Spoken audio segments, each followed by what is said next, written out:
And behind him was John Souttar and Derek Cornelius at centre half. John Souttar continuing to be allowed to play on the right hand side because of the presence of left sided centre half. Derek Cornelius at left back. You've got Magoma at right back. It's James Tavernier, and in goals it was Super Jack Butland. So it's the same starting 11 as Saturday against Hibs, except for up front striker, as I was saying, Bojan Majowski on the bench, and Big Yusuf Chermiti starting up front for us tonight. And I think it's quite telling, it's quite significant that the very last name I mentioned, the very last thing I got to mention on part one of this immediate post-match reaction pod, which is now only half immediate because of the phone cutting out. The last time my phone powered down, it's not been a good day for your old feather here when it comes to the technology. I've just spent the last 2 hours trying to work out if I can paste 2 videos together. And you can if you know what you're doing on YouTube. You can if you're anything less than 105 years old. You can work that out if you've got editing equipment and stuff like that. Everything's half-arsed with me, and sometimes it just doesn't work. Sometimes all the chickens come home to roost, and it's quite appropriate that in a night Rangers have lost at home in Europe, having a man sent off just a few minutes after we thought we'd get a penalty, denied a penalty for the ropeist of reasons by VAR. We then get a man sent off, and then the opposition get a penalty, and we think we've got away with it. But it's a Celtic reject who misses the penalty. This is great. This is going to be fantastic. It's going to be just the moment. The night is darkest just before the dawn, just when it looks as if everything's going to go wrong. Suddenly, the crowd are pulled together. They're united with Russell Martin. It's 10 against 11. Backs to the wall. Let's do it, Rangers. This is the moment where the team are finally going to all come together, and Russell Martin's plan is going to click into place, and we go forward, a united people. The Celtic reject scores the only goal of the game, and just to put the boot in, when I'm doing my post-match reaction pod, my phone powers down. I hadn't powered up my phone enough. I thought I'd get enough. I was doing that thing where I was charging it in the car, on the way to the game. I thought, I need to. It's down to less than 40%, but the phone's probably not. It's been a terrible. It's been a terrible 24 hours. The whole point of these pods is to give you as much of a feel as possible of what I'm going through. Just communicate with yourself. Usually I'll be miserable. The Rangers supporters that are watching this will be miserable after everything that's happened tonight, after everything that's happened the rest of this season so far. I'm pretty miserable. But how do you communicate that to people? Meta. Let's make it meta. And I've had the kind of disaster and wreck that Rangers had tonight against Genk, and they've been having generally for most of the season. 4 games Russell Martin has won. Is that 14 games? He's been in 14 competitive games he's had in charge of us now. He's just won the 4 of them. In fact, did we draw the 2 friends? We drew with Bruges. We drew with Club Bruges 2 each in the pre-season friendly in front of a crowd at Ibrox. The other one was a Middlesbrough game. Did we draw that 2 each as well? Was it 2-1 we get beat? I can't remember. I don't think we won it anyway. So it's even in friendlies, it's looking pretty bad. So what? I've just come home. I just come home because I need to charge the phone up.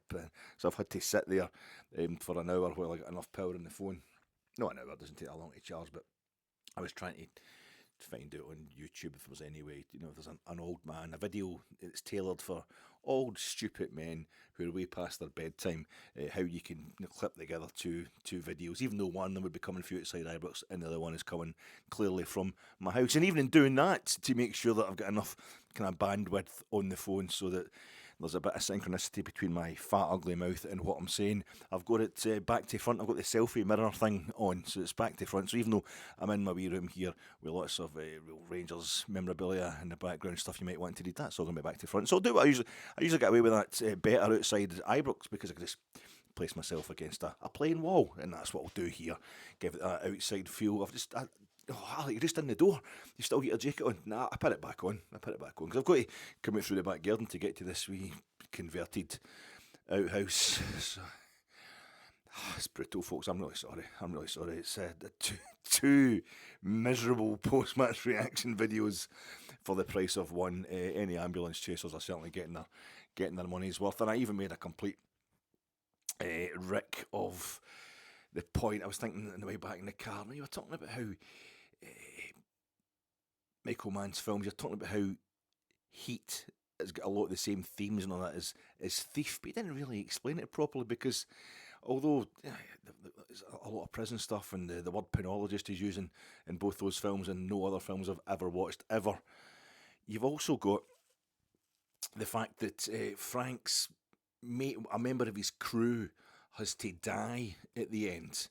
And it's Barry for Frank, and also for Neil Macaulay and Heat, the member of his crew that dies. Well, it's Michael Chirito, he gets shot. But you also got a pal of his has got to get tortured by rival criminals to get information on him to kind of try and sort out the main man, and that's Danny Trejo. Danny Trejo, he gets tortured by the criminals, but he also dies in Heat. But it's also Barry, the same guy in Thief. He gets tortured and then they shoot him anyway, if you've even watched Thief. So it's a hard type. It's Belushi, Jim Belushi plays. John Belushi. I can't tell the difference between Genk and Ghent. I can't tell the difference between the one that's still alive anyway, although he's not alive by the end of the film. His character, Barry, Thief. There's that, and then you get Willie Nelson, a kind of a West Coast music person, kind of left-leaning in his politics. He stars, he's got a great cameo in Thief, whereas by the time we get to Heat, Thief's 1981, Heat's 1995. By the time we get to Heat, it's, what do you call him, Henry Rollins, Black Flag, that kind of straight edge, that kind of stuff. So he's kind of, he's out there in his politics. Well, as far as mainstream America is concerned, his politics are not really that wild, but he's also chiefly known for music, so he's in there playing a bad guy in Heat, and there's other coincidences which I'm struggling to come up with at what is now kind of 1:30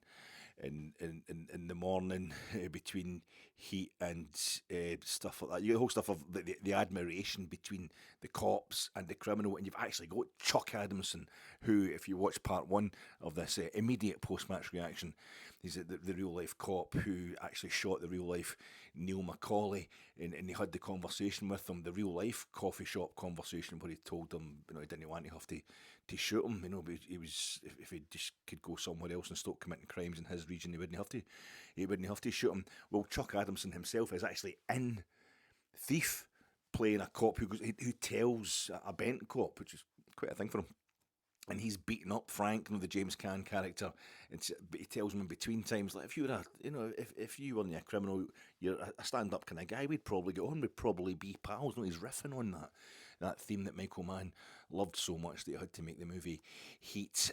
So you've got that, as well as the whole point of Heat is the Kate Mantilini scene where they have the coffee and they tell each other they love each other, the cop and the criminal, basically. So there's that theme as well.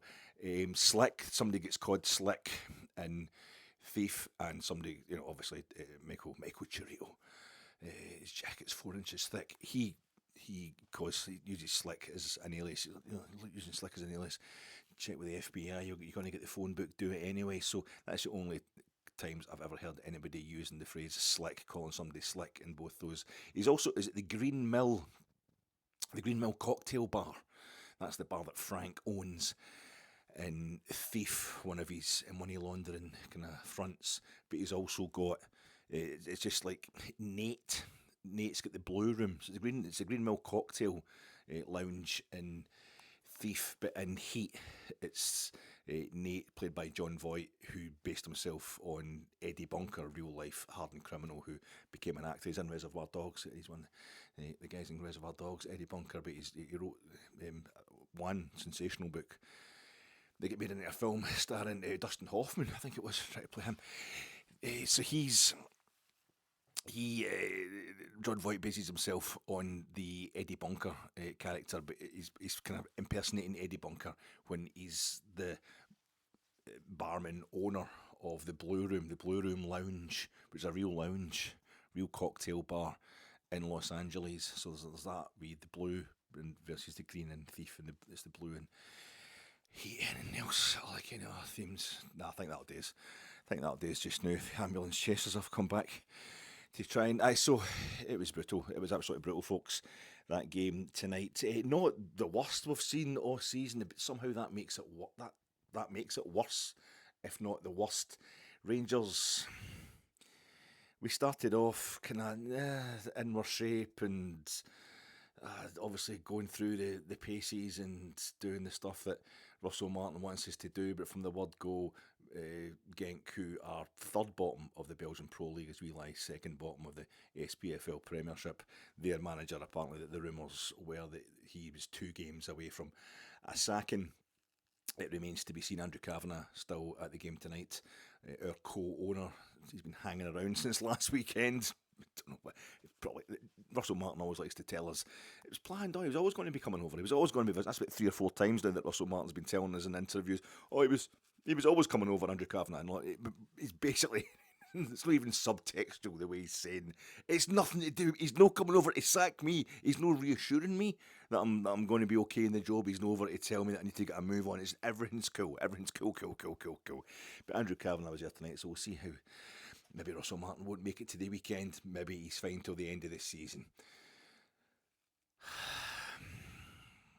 I give up. What was I even talking about? Yeah,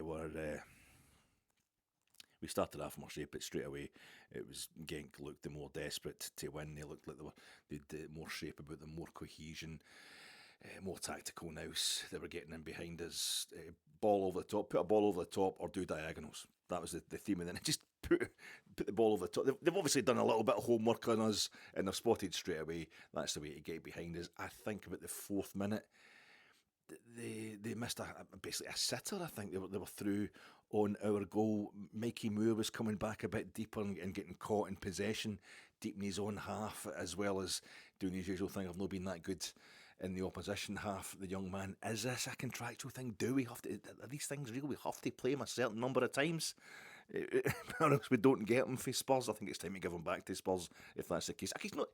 It's not any one individual's fault. It's a young fella trying his heart out. So he did set up Majowski for his goal, intentionally or otherwise, on Saturday, so that's why Majowski's dropped tonight. They clearly thought, I think Russell Martin, the Chermiti's height was going to be a thing tonight. It was going to be an advantage. Maybe thought Genk were a bit weak at the back aerially, and they had little moments where they did look like that, but it really was kind of a deer caught in headlights a lot of times. Chermiti up front on his own. You wanted Majowski. You needed Majowski's nous tonight, I felt. So once again, before we even take to the pitch, there's that kind of bafflement at some managerial decisions or some of the head coaches' decisions that gets the crowd. It's not really buzzing anyway. I think I saw it's just below 38,000 the crowd tonight, so that's up on Saturday. But £44 a ticket for your fat old feather the night, so that's working out at £11 a win this year. That's not bad, eh? That's not so bad. £11 a win, you'd take that, wouldn't you? But it was one of the games where you're waiting for Genk to score. You're not really seeing much happening from Rangers. You're realising that Genk aren't that great in front of goal either. They're no perfect, so maybe there's going to be a chance. But it was a dramatic game, yes, but it was never really flowing, even though it did seem to go back and forth. There wasn't a lot of quality, I think is what we're trying to say. There wasn't a lot of quality about the game at all, and I found myself drifting into a little reverie, almost of depression tonight. That you do that thing where your eyes are starting to drift. And Rangers being a bit ropey at the back, looking as if it was going to be quite easy to get behind, and they did get behind us a few times. Genk, the first kind of 20 minutes or so, didn't really stop me, didn't distract me, didn't stop me looking up into the stands and noticing that the two big blocks of blue seating in the Broomlin, completely empty tonight, in the front and up the back. But the one up the back, the side, the kind of side, the more southern block of blue seats up the back of the Broomlin tonight, there was a smattering of people in there, maybe like a dozen people dotted about, like the old Ibrox of the 80s. Very reminiscent of that. I don't think we're heading back to that. I think we're going to be okay under the current ownership. It's just when it actually turns a corner, but it was very tidy tonight. A smaller crowds on Saturday, fractionally, but still with 34,000, I think it was on Saturday against Hibs. But I don't know, more season ticket folk had taken up their seats. I don't know what's happening, but the kind of empty seats were dotted about the stadium a bit more evenly on Saturday, whereas tonight it looks tidier. We just go, right, we're going to just empty those 2 blocks. It's probably a security thing as well. The Genk fans, you just stop selling the tickets in the Broomland. You keep all the empty tickets in 2 kind of blocks up the top and up the bottom. Looks really tidy. A tidy away support from Genk, literally, as well. They're, I'm only noticing tonight, again, drifting, how bad, really, how dated. I'm kind of sick of it now. I think I've got my ambitions for the new owners. I want them to go in there and just build 3 new sides to the stadium, probably 3-tiered around the 3 other sides. Keep the main stand, obviously, with the club deck, keep that the way it is, but just rebuild the other 3 sides and get our capacity up to 64 to 72,000. But I'm looking at the Jumbotron screens in the corner, which they were so good 30 years ago when we filled the corners in.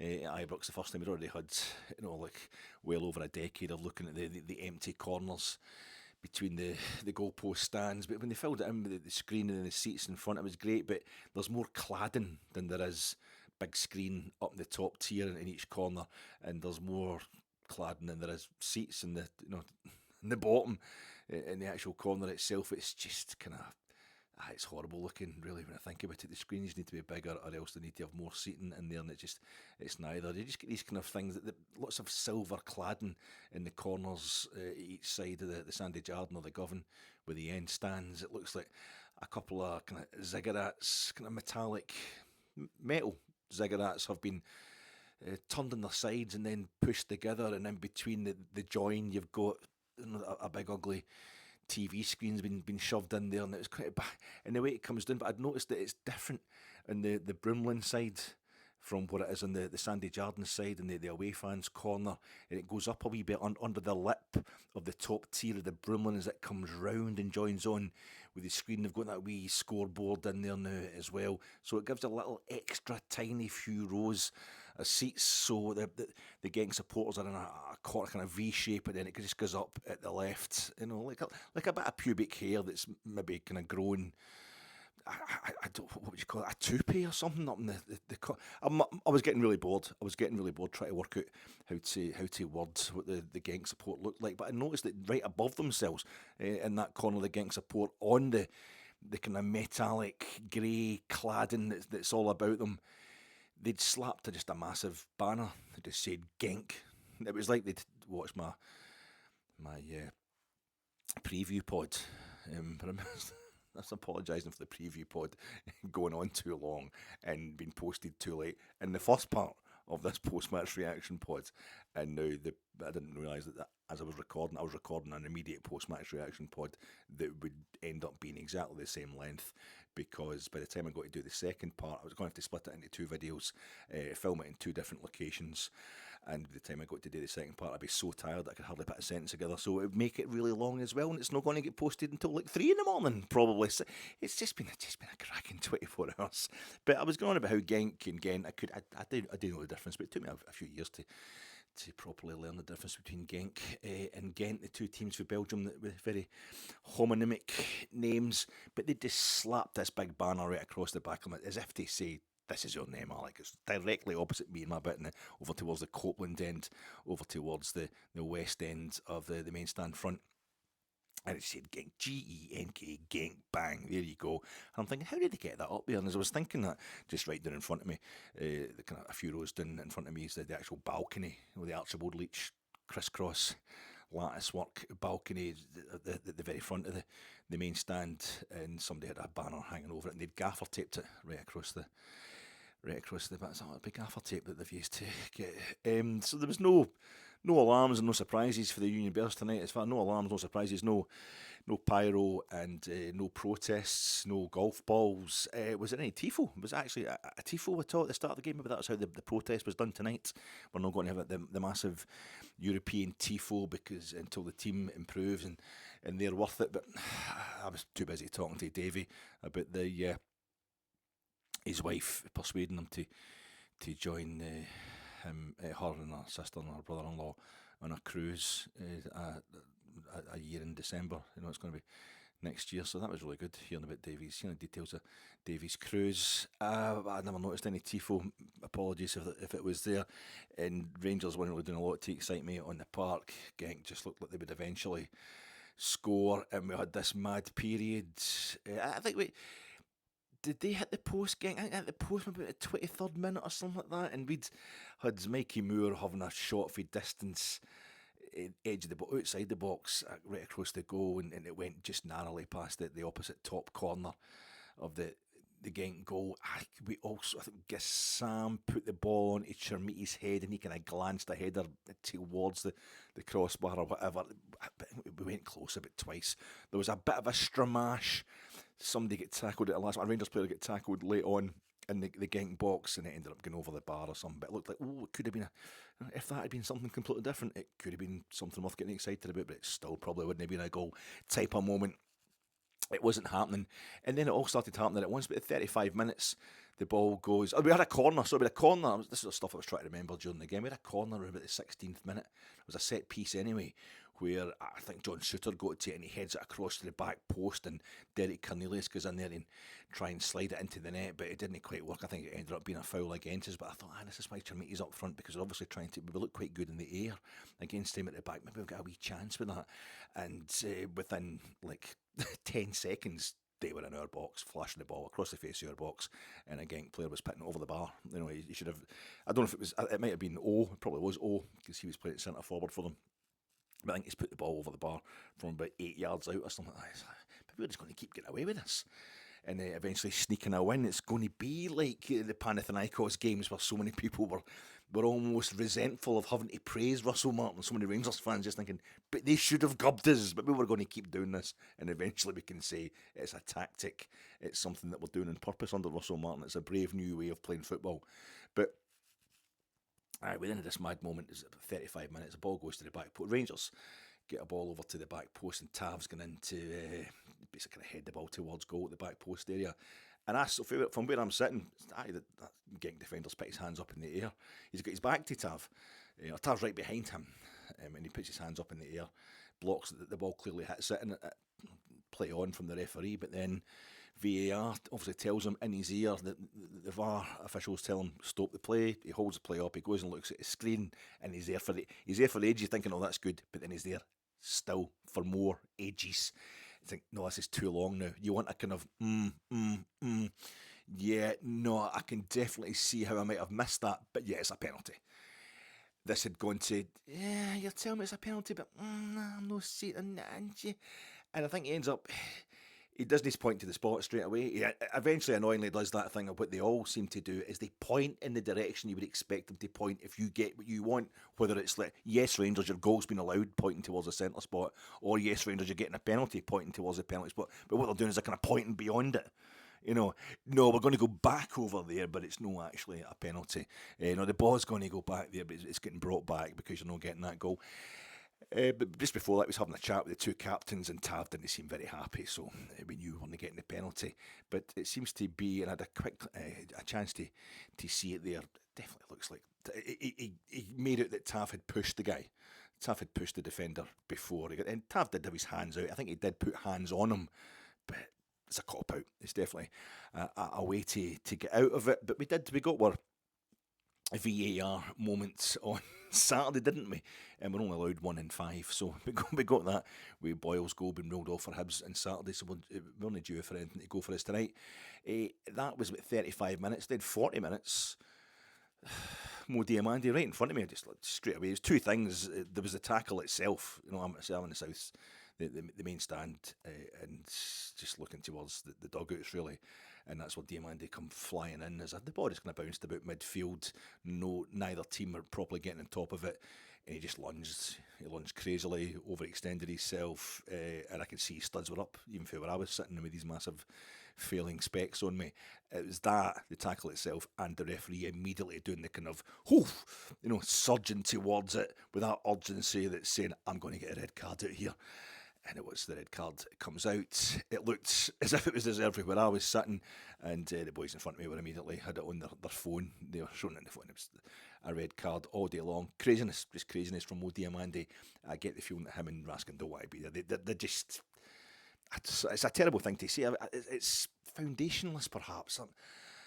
I just have to tell you, my instinct is that Diamandi and Raskin aren't fancying the new manager, but they're fancying themselves to be the guys that will topple him. They'll have the last words. He'll be away before they are, kind of thing. That's the vibe I'm getting off them, I must admit. I know they're good pals, the two of them, Diamandi and Raskin, but so I've got them down as troublemakers now. But he couldn't wait to get out of there, Diamandi, by the looks of things. He hung about as if VAR's going to surely overturn that, but I don't think he really believed it. It was just it summed up the vibe we're getting just now. The vibe that the fans are giving out and the vibe that we're getting back for a few of the players, like they don't know what's happening, they're kind of sick of it. And this is obviously the battle of wills that Russell Martin was trying to win. When he was hoping he was going to get rid of Nico Raskin when he dropped him for the team, but it went tits up at that point in time, or so we thought. But if we just get to half time without conceding a goal, but there was like 4 or 5 minutes injury time. Within that injury time, we get totally done down our right hand side. Tav gets exposed. It's just a diagonal. They hit a few diagonals to get it out wide, and they play a diagonal into our box. Just play it with a bit of pace, getting in between us, and just so easily.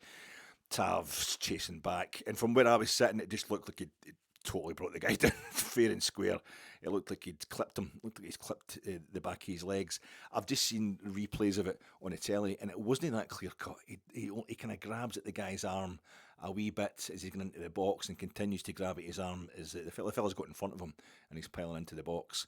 And then there's that thing. It could be an accidental connection between the Genk player's trailing leg and Tav's as he gets into the box. Nah, it was a penalty. It looked a lot more blatant in real time than it is in the action replays, but it was a penalty, and eventually they got it through VAR. And Jack Butland just stayed on his line as more and more. I didn't even realise it was the ex-Celtic player that was taking the penalty. I was trying to pay as little attention to the game as possible, to be honest with you, because I knew it was going south. But he steps up and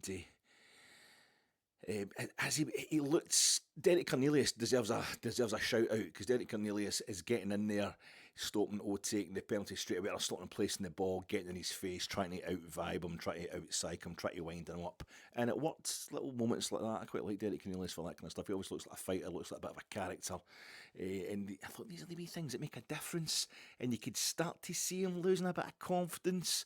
I think the penalty taker, and there's a lot of noise coming for the crowds, and I went into a bit of booing and miss you bastard kind of type stuff, and he did our Super Jack Butland in goals once again. European penalty save specialist, kind of reprising his Fenerbahce form at Ibrox. He was on his line, both feet on the 6-yard line, Jack Butland, and he saved it. He blocked it, we cleared it. It was still a bit manic in the penalty spot, because as the ball bounced about, Jack Butland didn't hold the ball.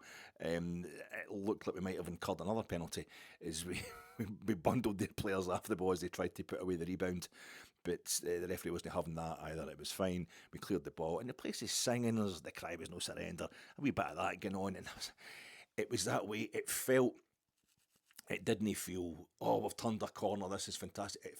I think what I felt then was the desperation of the Rangers crowd to have something nice happen, to have something good, to have something properly positive happen. We're dying to get these songs out while we can still remember them, and I thought maybe this will be it. This is sometimes what happens. I say, I'm being sarcastic and all that, but the night is sometimes darkest just before the dawn. It sometimes is when it looks like things are really bleak. The manager's on his way out, and then you get a total setback, like a man sent off or going a goal down, but you turn it round, and suddenly it's not like an exercise. It's not so. What would the word be? It's not so kind of doctrinaire. It's not as if it's something that's being learned. It's not as if it's something that's needing to be studied. It doesn't look pedantic, or the players are trying to work out their positions. Just suddenly everything comes together, and they're breathing it, they're living it. It's automatisms, basically. You're looking for that moment where everything becomes automatic for the players. And I thought maybe this is what's going to happen. It'll bring everybody together, but it didn't. It just didn't. Genk came out in the second half. We'd brought on Oliver Antman at this point for Mikey Moore. Genk had started the game. I think they were playing a kind of, at times it was like 2-5-2-1 they were playing. They were really aggressive. They'd obviously watched a few videos of us. They'd obviously have seen the Bruges game. That'll have been shown a few times, both legs, the Bruges start, and they were definitely decided they were going to go for us early the way Bruges did at Ibrox. I tried to overwhelm us. It seemed like they had three players on top of us, on top of our centre halves at all points. I was hoping they maybe blow a gasket, but the minute we get a guy centre half, that's it. They're going to have more. They're going to have more energy than us for the rest of the game. So we bring on Antman for Mikey Moore so we can go a bit more direct. We've got to get fresh legs. Apart from anything else, I think we were trying to, between Tav coming inside and Thelo Asgard coming further back, we're trying to support Raskan in the middle with them. But the big fella up front was just looking completely lost, even more so now. And it was. We're all right the first few minutes. The second half, I kind of go at it. They had a go at it, and then was it 55th minute? It was just diagonals again, ping pang pong, going left, right, centre. They're just playing the ball about. I think it was an attack from. It was. Antman's in front of me, right in front of me when I'm sitting in the main stand, right down that corner between the main stand and the Copeland, and he's kind of holding the guy up. But I felt as if his heart wasn't really in it. That you've got a Genk defender who's going towards his own corner flag, really, and Antman. It was almost like, we've got 10 men. I better get back to what? To do what? The balls. Like Genk players kept hitting the deck as well in the second half, and the crowd are going crazy, booing and all that. Oh, time waste. I'm thinking, let them waste time. We're the ones that are going to be knackered. We're the ones that are going to be exhausted. We're down to 10 men, but Antman seemed to be kind of half-heartedly trying to keep that guy in the corner, and he was on top of him. He was keeping him in the corner, but he decided, no, the game's got to get going again somehow, and just gave him a bit of space. Fell turns round, and he hits it over to one side. They touch it inside, I think a 1-2 in midfield, and then they just hit a diagonal ball, and the ex-Celtic striker, he's clean through on goal, and this time he just buries it in the bottom corner. That's 1-0, 55 minutes, and you're thinking, maybe this is just part of the script. I wasn't feeling we're going to get tanked here. But part of me is thinking, okay, now we're down to 10 men and we're 1-0 down as well. Are they just going to suddenly unleash all the chances they missed in the first half? That was them just kind of warming up. I didn't feel as if it was going to be like that. A part of me was still thinking, maybe we're going to turn this round and it's going to work out best in the long run for Russell Martin. It didn't really happen at all. We couldn't really muster anything. I think our best chance we had, we flashed the ball across. Finally got a ball flashed across the front of their 6-yard box, and one of their own defenders backtrack and just narrowly sticks it past the posts. But that's just the damage. It would still have been the Rangers that are constructing that goal, because Gassam had his usual shot from the left wing towards the far away post. He hit it on Saturday against Hibs, but the post, that is, he flashed it just wide of the post tonight. But he usually only does that once a game. That was it for the night. They had the ball in the net again just before the 70-minute mark. Did Genk, but it was offside. It looked offside at the time. You're not sure, but that was ruled out for offside. And again, you think, maybe this is gonna. It's all written. It's all written in the stars. But I was already more thinking, there's no way we're winning this game. We're going to look at, you get a draw. And as I say, Celtic are in this group now. It's like it's made it darker. It's just made it not as enjoyable, not as kind of glamorous. It's not our Europa League this season. It's Celtic are in there in the same 36, actually in a league table with us in Europe. I just don't like that at all. And straight away, that's them above us. They got a draw last night over in Belgrade, and that's them above us straight away. It's just horrible. I've been saying for years, we need to appreciate what we're doing in Europe, and because when it's taken away from us, when Celtic become better in Europe than us, over the space of a season or 2 seasons, suddenly that's all that will be praised when it comes to Scottish football. That'll be the priority in Scottish football, and we have failed to appreciate properly, I think, what Rangers have done basically since Steven Gerrard arrived. Since 2018-19 season, we've been absolutely magnificent, our achievements in Europe, and the Rangers supporters, I feel as if generally we haven't appreciated it enough. So anyway, what happens then? What happened? Where am I at with the disallowed goal? About the 80th minute, we made a triple substitution.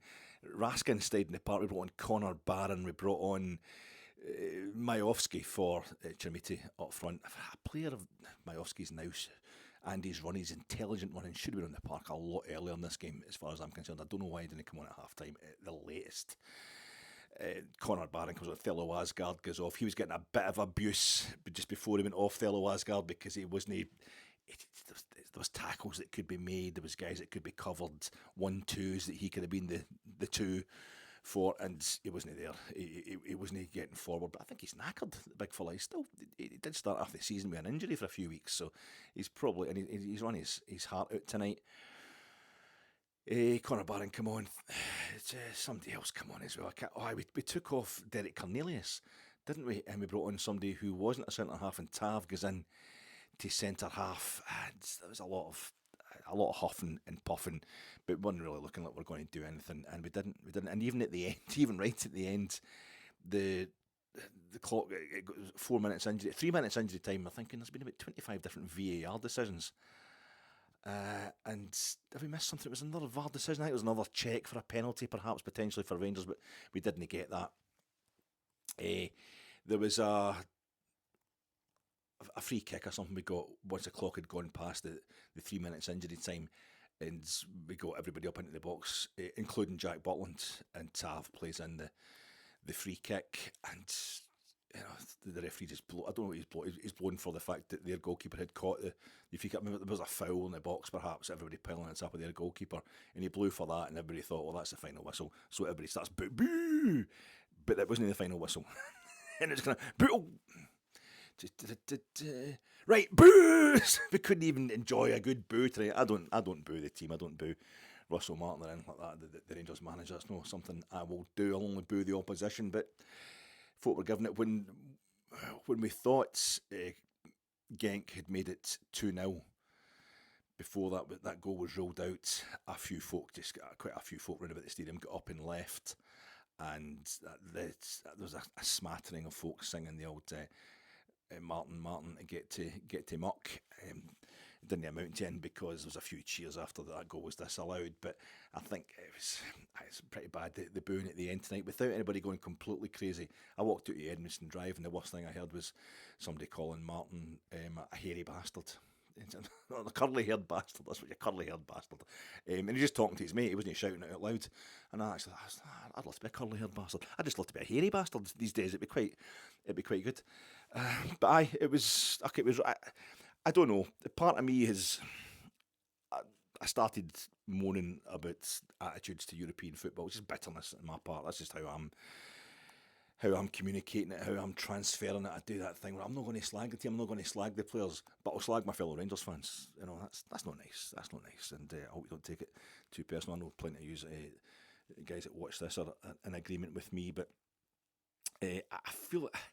I just feel as if it's summed up the past few years. I was watching Reporting Scotland last night. Reporting Scotland on Wednesday night. This is now Friday morning, and it was there was a kind of 10-minute feature on Lulu's alcoholism. Lulu's, I think she's bringing out a book or something, and she's back in Scotland, and she's talking about her transatlantic draw, all about her alcoholism and her mum and dad's alcoholism, and just basic normal West of Scotland stuff that we've all seen and been through. And then there was a report just after that about a baked potato shop in Aberdeen that's called Nabad Tatties, that's getting sued by a baked potato shop in Elgin that's called Nabad Chips or something like that, because it's a phrase up there in the northeast, and it's just Nabad, and it was really funny because it's Nabad Tatties and Nabad, I don't know what it is, Nabad Mince Rounds or something.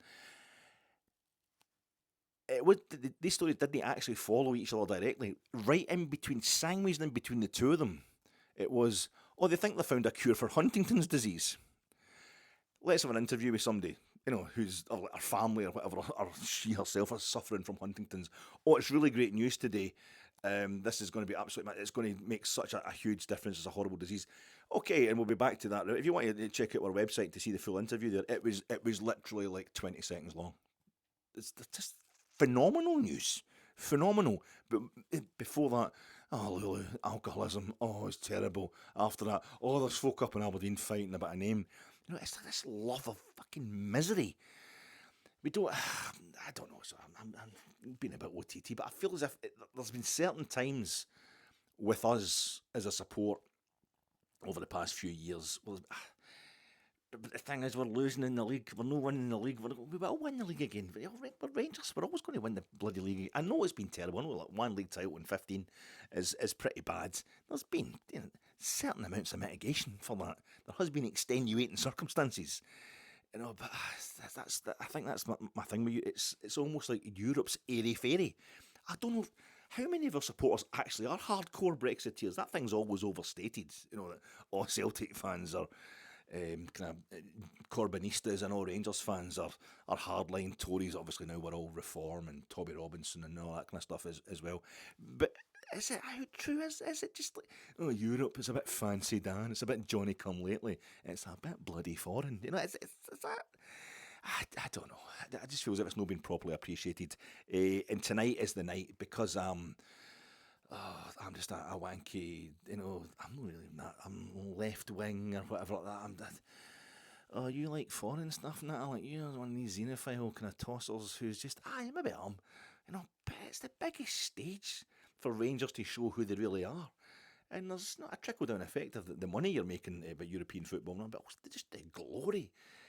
Practicalities, you can sign more players. More clubs are interested in selling players to you because they know you're going to do something with them. More players are interested in coming to you because apart from anything else, you can see your stadium all over the bouncing and jumping.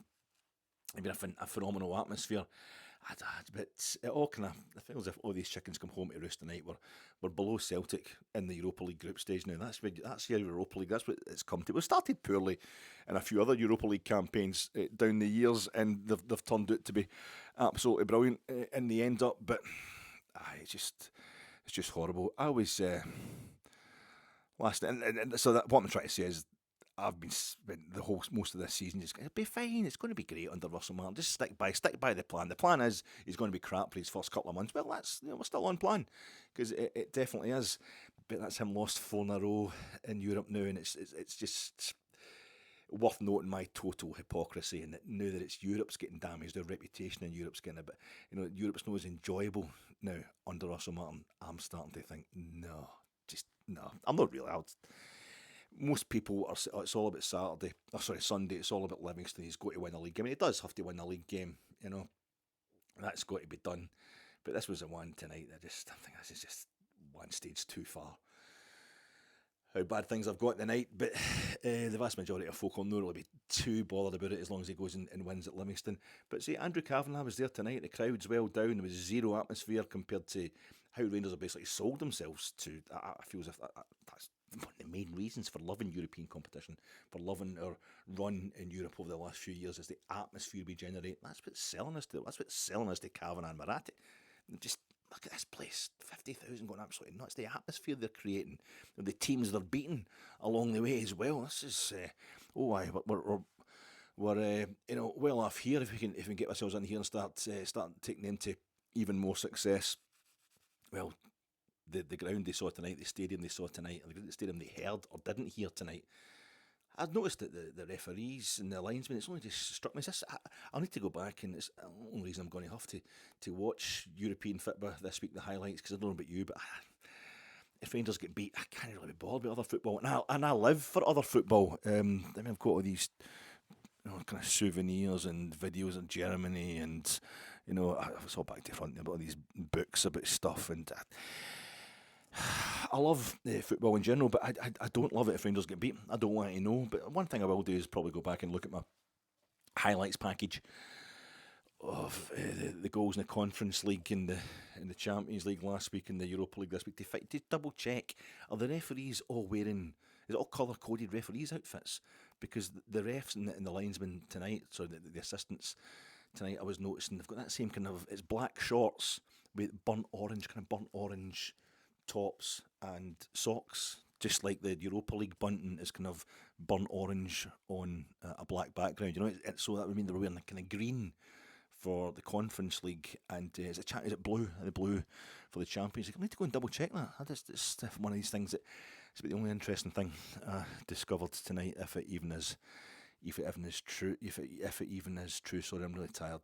I'm sorry about the video. It's been split into two. It's just, if nothing else, it's, as I say, it's totally meta. It's a fantastic metaphor for how things have been going the last well, tonight in Europe for Rangers.